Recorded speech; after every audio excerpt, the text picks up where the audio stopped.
All right. So we're going to take a deep dive into something I think you've been curious about, Okay. and that is resilience. Okay. And specifically how it kind of plays out in the world of politics and activism. Mm-hmm. You've been following the careers of two pretty remarkable women. Yes. Jacinda Ardern, of course, since her time leading New Zealand, Right.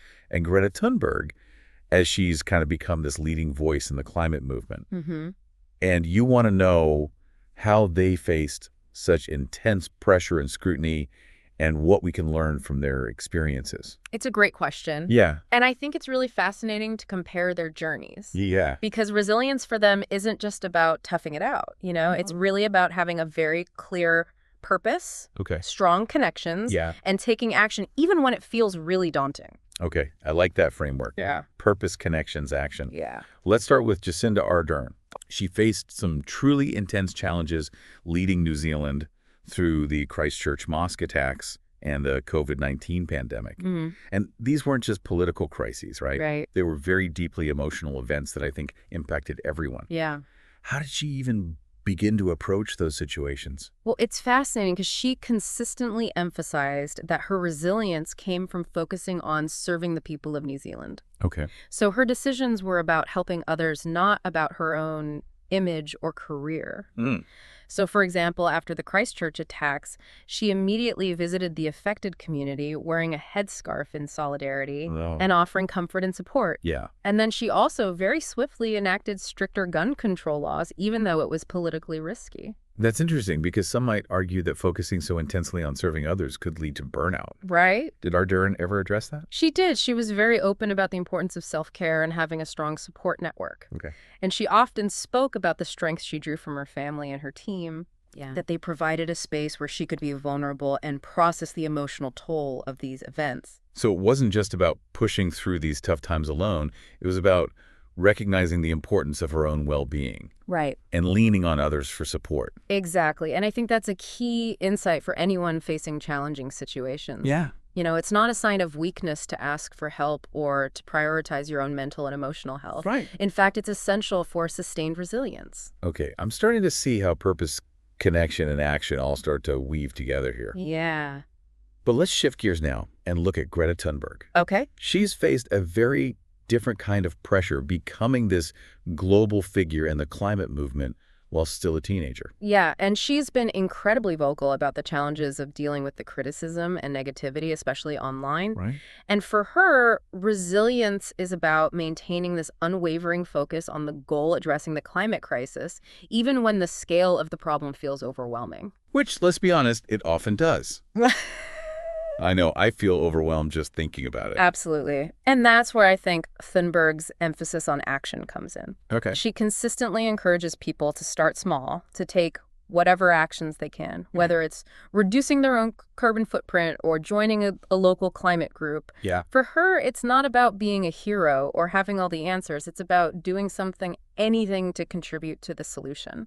So like Ardern's emphasis on serving the people of New Zealand, Thunberg's focus on action is about something bigger than herself. Exactly. And that sense of purpose really helps fuel her resilience. Yeah. She's not doing this for fame or recognition. She's doing it because she believes it's the right thing to do. Mm-hmm. And that conviction gives her the strength to keep going, even when faced with such intense opposition. Yeah. It's pretty remarkable. It is. And it's so interesting how both Ardern and Thunberg kind of view the negativity and the criticism they face. Oh, yeah. They refuse to let it derail them. That's right. I remember reading about how Thunberg views the criticism as a discomfort with the message, Yeah. not with her as a person. Yeah. That's got to be tough to do, especially as like a young person. It is. It requires a lot of mental fortitude, I think. Yeah. But it's also a brilliant strategy for resilience. Yeah. It allows her to detach from the negativity and focus on what really matters, her message and her mission. That reminds me of how Ardern handled the backlash to some of her policies, Yeah. like the gun control measures after the Christchurch attacks. Right. I mean, she faced a lot of opposition, but she stayed so focused on the goal of keeping people safe. Exactly. She didn't get bogged down in the personal attacks or the political maneuvering. She kept her eye on the bigger picture, which was the well-being of her country. It seems like both of them have this really deep sense of conviction in what they're doing. They do. It's not just a job or a cause. It's something they truly believe in. Absolutely. And that conviction is a powerful source of resilience. It gives them the strength to withstand the inevitable setbacks and challenges. Okay, so we've got purpose, connection, action, and conviction. Right. I'm starting to see a pretty clear picture of what makes these two women so resilient. Yeah, But you mentioned we have some source material where Ardern and Thunberg are actually interviewed together. we do. What can we learn from that conversation? Oh, this is where it gets really fascinating because they actually talk about the importance of community Okay. and how it contributes to their resilience. I can see how that would be so crucial, especially in fields like politics and activism, where you're often dealing with complex systemic issues. Absolutely. And in the interview, Ardern talks about how her team and her family provide this sense of groundedness and perspective. Oh, wow. They remind her that she's not alone in this fight. And Thunberg talks a lot about the power of the climate movement, how seeing millions of people around the world demanding change gives her hope and motivation. She does. She says that, activism is not about one person being a hero. It's about collective action. And that sense of shared purpose is incredibly empowering. So community becomes another key piece of the resilience puzzle. Mm-hmm. It's about recognizing that we don't have to do this alone.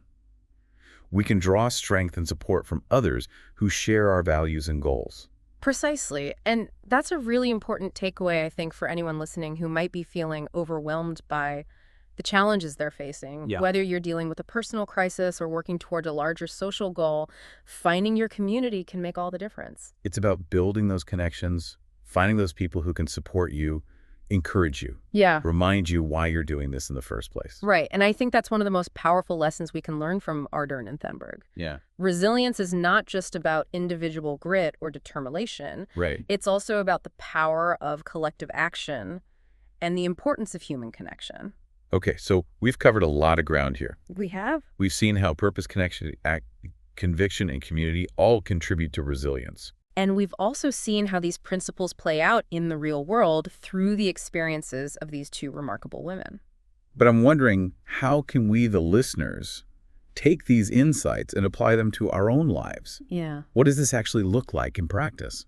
That's a great question. And I think the first step is to identify the challenges we're facing that are testing our resilience. Right, because we all have them. We do. Whether it's dealing with a difficult boss or trying to, make a difference in our community. Exactly. And once we've identified those challenges, we can start to think about how to apply these principles of resilience. Okay. So, for example, if you're feeling overwhelmed by a work project, how can you tap into your sense of purpose? Right. Why is this project important to you? Or if you're feeling really isolated and discouraged, Mm. how can you connect with others who share your values or goals? Exactly. It's about taking these kind of abstract concepts and translating them into concrete actions. I love that because sometimes when we hear these inspiring stories, Yeah. it's easy to feel like, well, they're extraordinary, but I could never do that. Right, but that's where the real magic happens, because what we're seeing here is that these are not superhuman traits. Right. These are practices, mindsets, approaches that we can all cultivate. So it's not about becoming Jacinda Ardern or Greta Thunberg. Right. It's about finding our own ways to embody these principles of resilience in our own lives. Precisely. And that's a journey that's unique to each of us. Yeah. But I think these insights can provide a roadmap, a framework for navigating the inevitable challenges we'll face along the way. Okay. That's a really empowering thought. Yeah. So as we wrap up this deep dive, I want to leave you with a question to ponder. Okay. What's one challenge you're facing right now that's testing your resilience?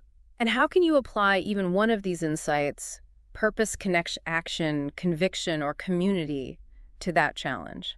It's so easy to forget about all this stuff when we get busy. It is. Yeah. Yeah, it's easy to kind of get caught up in the day-to-day and forget to tap into those sources of strength. But they're out there doing it. They are. And it's good to have these reminders of people who are doing the hard work, Yeah. facing the challenges, Yeah. finding ways to be resilient. And they're not doing it perfectly. Right. They're not immune to stress or setbacks, but they keep going. Yeah, and that's what's so inspiring about it. I think so. They show us that resilience isn't about being superhuman. Right. It's about showing up, even when it's hard. And it's about making choices that align with our values, even when it's uncomfortable. And remembering that we're not alone in this. Yeah, we have each other. We do, and that's, I think, one of the most powerful takeaways from this whole conversation. Yeah. Resilience is not just about individual grit. It's also about the power of community, the strength we find in connection with others. So if you're feeling overwhelmed, if you're facing a challenge that feels insurmountable, Yeah. remember these women, Yeah. Jacinda Ardern and Greta Thunberg. Remember their purpose, their connections, their willingness to take action even when it was hard. And remember that you have those same resources within you. You do. You have a purpose, you have people who care about you, and you have the ability to make choices that move you forward. So tap into those sources of strength, reach out to your community, take a small step, even if it's just one, and keep going. Because resilience is a journey, not a destination. It's something we build over time with practice, with support, and with a whole lot of heart.